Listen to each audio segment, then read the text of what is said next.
listeners. This is Sisi Nomkanyangala. Welcome to our podcast and thank you guys for watching. Hopefully after today's episode will help you appreciating journalism more or even try to change how you guys perceive journalism.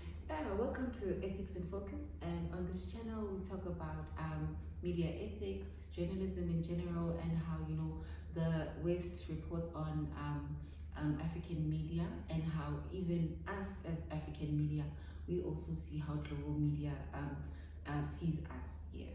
So today again we will be just analyzing the story on how a Western network, news network, was talking to African people and reporting on a story, and we want to know if it was ethical or not. Yes.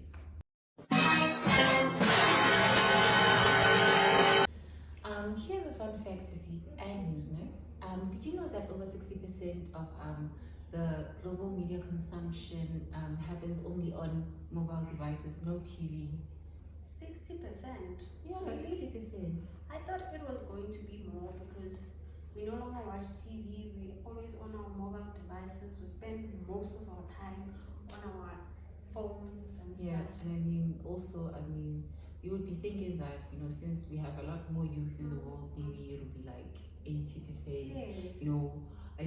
Nobody's ever watching TV now. Like, do you watch TV? You don't even watch the news.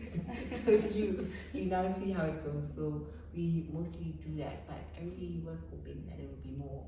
Yeah.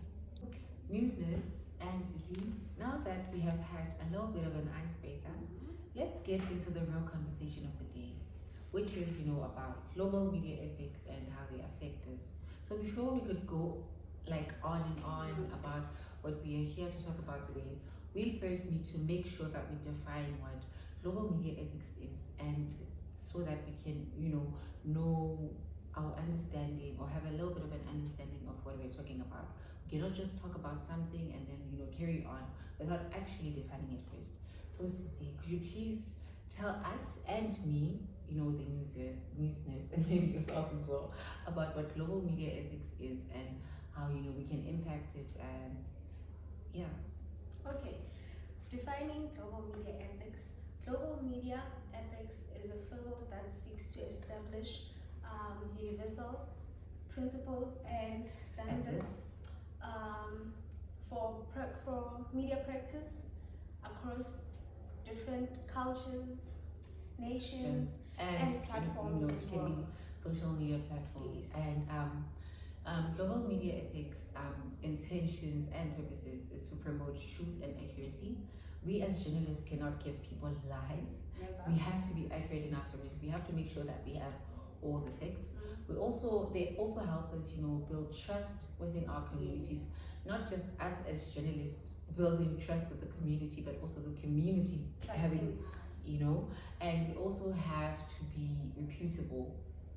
We have to be, reputable and transparent. You cannot, always lie or not find all the facts within our communities as well. That is not something, that journalists stand for. And we have to respect human rights and their dignity. We cannot just report on something because we want to be profitable as a company, which is something that we'll also be discussing with whatever case study that we have today. For us to know and to apply global media ethics, we'll be looking at a short clip from from YouTube, when a journalist was applying or reporting on a story in Africa. So we'll just have a look at this little short clip, and then we'll have further discussions on it. Some sort of safety when things really kicked off late last year. We've got our crew here. We've got the driver I know well and a local fixer, Desiree and Olivier, to help us out. So we're going to load up now and head into town. We've picked up fuel, water, other supplies, and we're now getting ready to head north out of Bangui. This is an area called K12. It was very tense the last time I was here. Muslim community, the stronghold of Muslims in the capital, but they've now all fled north. It's pretty much a Christian city now here, which for better or worse means that it's pretty calm. We're heading north, as I say, towards a place called Bambari. Bambari is one of the last big towns where there's a mixed population, and we understand it's very tense there at the moment. Very tense on the way as well, and we're going to be crossing essentially front lines between the anti-Balaka, the Christian militias, and the ex-Seleka, the Muslim forces here. And we're going to have to be careful. There's a lot of looting on the road, a lot of just pure banditry, and we know that in the last couple of days, particularly as we get closer to Bambari, a lot of people are being killed, a lot of villages burned. So we're going to take it very slowly, very cautiously, and see how far we can get, and see how they react to us as journalists. We know that in general, aid organisations aren't being targeted directly, except for a bit of looting. But we know the French, now that there are French troops on the ground, French nationals are not particularly welcome here. So it's going to be interesting. So Newsnet, as you guys have seen in the previous video, the media organization that is reporting on that video is BBC News, which is the UK news broadcaster. Yes. So it is from the West and not an African news broadcasting agency. and the person who is reporting is a white male, Is a white male who looks maybe in his mid-40s late 40s. or like 50s. Yeah. And what else can you take from the video? In that video, Kinelu, it gives a stereotypical impression that Western media always brings awareness in the You know, African issues. Yeah, on African issues, like it's always like, you know, they are the heroes. They are always, you know, portraying Africa as this place that, yeah, like that needs help as well. So in this video that, you know, that he is a white male reporting on African issues, already that is something that now needs us to analyze whether he's reporting ethically or unethically on, you know, global media. So in the video that we have previously watched, I mean, it's a video about, you know, the BBC reporter reporting on the 2014 event that happened in the Central Republic, whereby Christians and Islam people had a little bit of a conflict, yes. And the way he's reporting on this, he's basing it as though, I mean, these people have killed each other, like it was a whole genocide. However, by the looks of it in the video, it looks as though you know, these people are free. They are. Like they don't look as if maybe, you know, these were people in war. Yes, he was talking about some of the places on how, you know, they had no water and they did not, you know, whatever. He drank the water. Yeah, he drank the water. He was still alive. What was he doing? Did he come with like packs of water to Africa? So that's another thing, another stereotype that maybe he was, you know, playing on for, you know, the African people. What else was there in the video?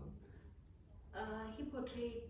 He said that people were killed. I don't know, 200 and something were banned, and the experts said only 12. Yeah, the French experts said only 12 people people died in their yes. homes as well. He even said there was a family whereby, I don't know, a kid and the brother was killed, but Yeah. he didn't interview the family members. Oh, he did show us in the video the family members of these people But he who were didn't interview them. allegedly killed, but we didn't get to hear their story as well. For them to tell us, well, you know, there's this child who died and my child was burned like this and this and this, and this is because of whoever and whoever. But there isn't any proof as well in the video to show us that these things were happening, or like some sort of reference for the people who don't know what actually He's happened. the only one talking. Yeah, in the video as well. And again, some of the parts whereby, you know, the community, you can see when the video is about to finish that, you know, the community members are also, you know, They are free. they're free, like they're also talking to the French troops, trying to explain to them what is happening, but there's a lot of pieces that are missing in the video. And I feel like in that video, people are at peace. Mm-hmm. Okay, maybe there was a war, but now in that video there was no war. I mean, even there was a child there cooking, baby. smiling. It looked like people were in the market trading. In some parts of the video as well, he was showing us houses that were abandoned, but one of the houses actually looked like there were still people there, livestock, even fire. There was like fire. He said people fled. when he got there.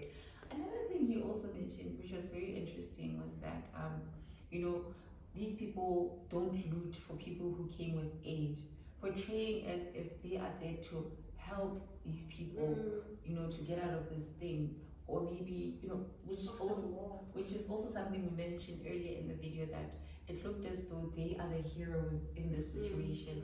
It's like Africans cannot help themselves. It's like they never get along, which is something also we can date it back to how they used to see us when, like, you know, how African tribes used to fight one another. It's the same thing now, that they're just only basing it on religion.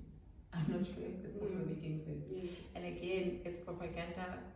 What's this? 90% propaganda. Yeah, that one. It's like 90%. they're pushing for the French government to actually look good, as if, you know, they are the ones, they are the heroes. It's like Africans can never solve conflict themselves. And again, if you also look at the issue of what's this, of how these people are also like, you know, shocked. Like they're like, okay, this is what's happening. Okay, this person is reporting on this, but there's nothing like that. Because you said there's no peace, people can't walk freely and stuff. People are walking, they are free. Like another person is just carrying on about their day. Like there's nothing going on that's extreme. So that's another thing whereby I feel like in this video he's showing us all these, you know, visuals and whatever, but Bad things. Yeah, bad things that he's claiming, but there isn't a lot of these things that he's showcasing. Again, where's the proof that these things happened apart from the houses and this one person mentioning that? What is the Central Republic government saying as well? Like there's a lot. There's no statements from people. I wanted him to interview the people, but he didn't. So that's another thing that we're also missing in the video. There's just a lot of pieces missing, and he's just, you know, he's showcasing that it isn't global. He's not there practicing what is ethically right, you know, getting what is truthful, like respecting the people's dignity. He even showed the picture of a young kid. A young child, which is also something that is not ethical. He went against that child's rights. You see that as well. So it's just a lot going on in the video that we too don't understand, but this was the worst reporting that could have ever happened. And this was in 2014. And if you also check now to date, Muslims and, you know, Christians within the Central Republic are okay, meaning that they themselves were able to sort out, you know, these issues, not the French troops or the French Republic as well. So news notes, let's talk about the impact of, you know, how he reported the story on us as Africans, or even for the Central Republic.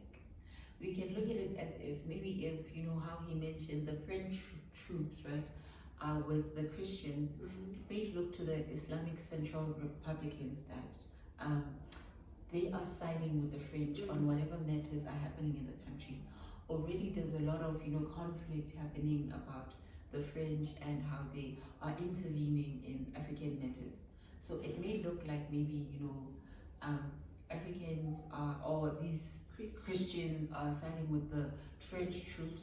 It may also look as if maybe there's a lot of terrible things that are happening within, you know, the Central Republic, and that maybe different religions cannot work with one another. Which, I mean, Africa is, you know, a diverse continent. There's a lot happening, and now some countries may feel that they cannot intervene in these matters as well.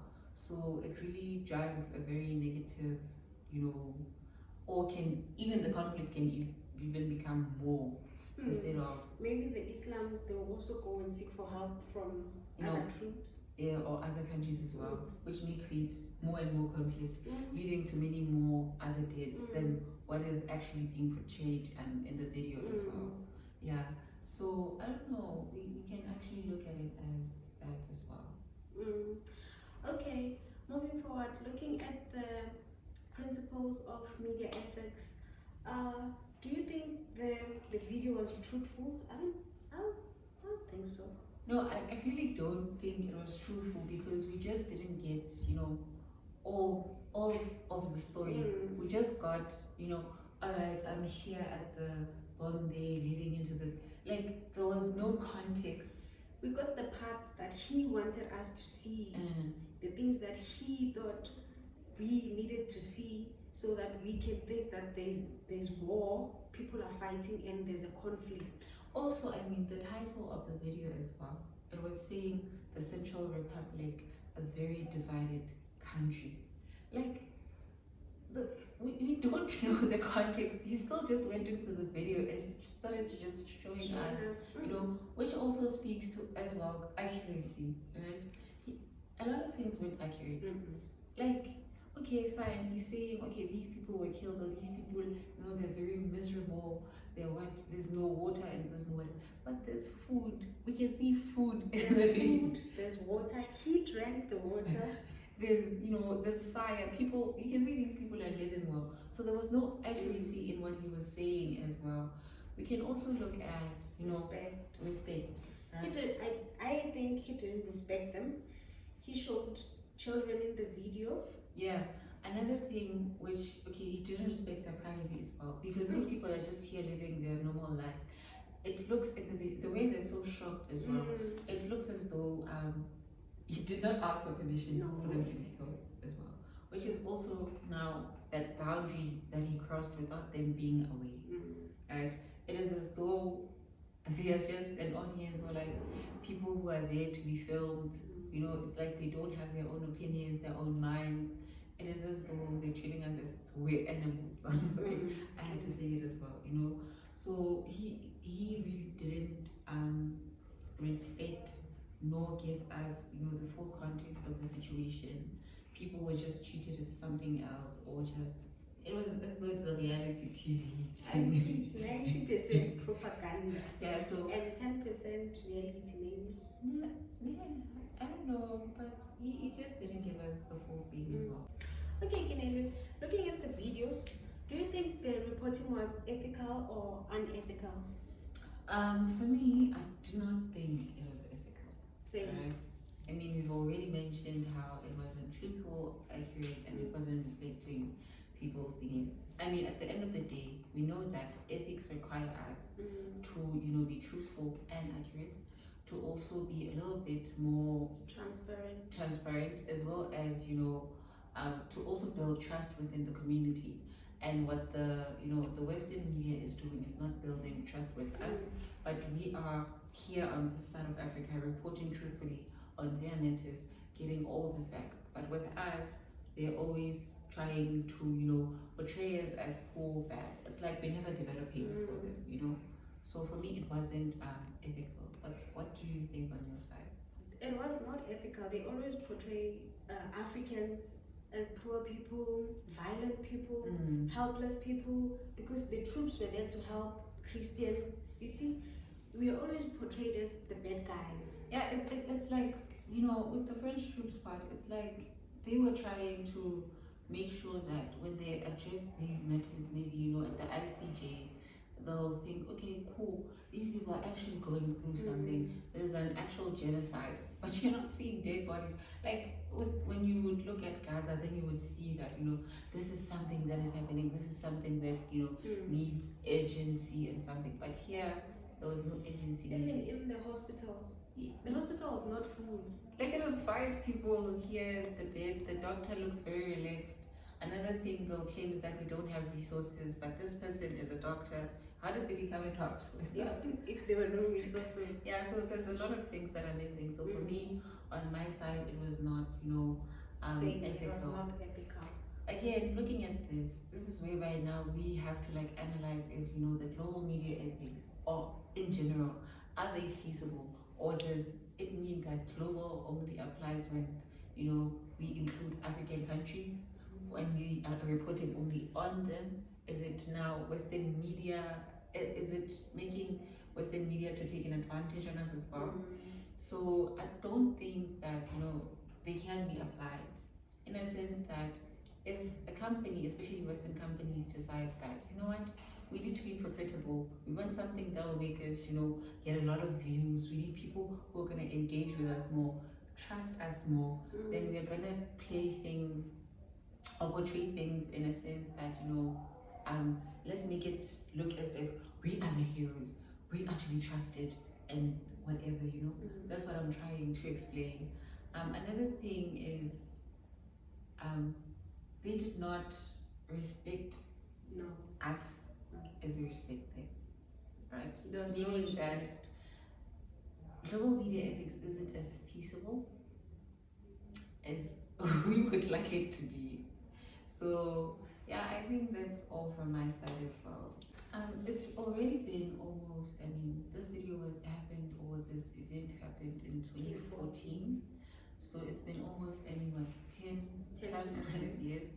So we got to, you know, experience how the war developed. We looked at articles whereby now the Christians and the Muslims within the Central Republic have sort of reconciled and found ways to, you know, live with one another. And I mean, the biggest enemy now is the French, you know, the French government, because they're still looking down on Africa as well. Yeah, so I'm gonna, before we close off, I'm just gonna leave it to Sissy here to, you know, give it. So it's been 10 or 11 years Yes. past the video. The following screenshots are our friends telling us how the Western is still reporting on us African Yes, even today. yeah, they're just, you know, expressing how the West maybe has changed or it hasn't, who knows, but you'll hear from them. So Are there any developments or not? yeah, so from us to you, this is goodbye. Bye. Thank See you in guys the for next watching. one. Please don't forget to subscribe And and like. like. You know, and share. Please. Bye.